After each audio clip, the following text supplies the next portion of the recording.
سفیانی کیه؟ آیا حوادث اخیر سوریه ارتباطی با سفیانی داره؟ سفیانی و خروجش یکی از 5 علامت حتمی قبل از ظهور امام زمان علیه السلام معرفی شده.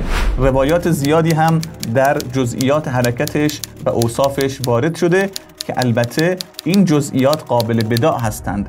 خب سفیانی یعنی چی؟ امام صادق علیه السلام فرمودند که ما و آل ابی سفیان 2 خاندانیم که همواره درباره خدا با هم در جنگ هستیم. ابو سفیان با رسول خدا جنگید، معاویه با علی، یزید با حسین و سفیانی با قائم علیه السلام خواهد جنگید.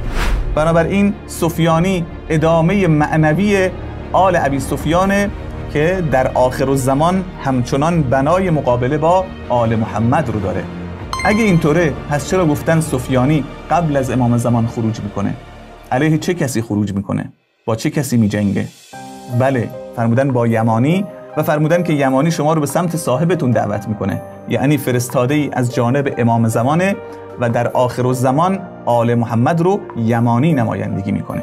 پس اگر امروز ما دنبال راه نجاتی هستیم از این جریان وهابی سلفی خطرناک، راهش اینه که بگردیم و یمانی موعود اهل بیت رو پیدا کنیم، درباره دعوت یمانی منصفانه تحقیق کنیم.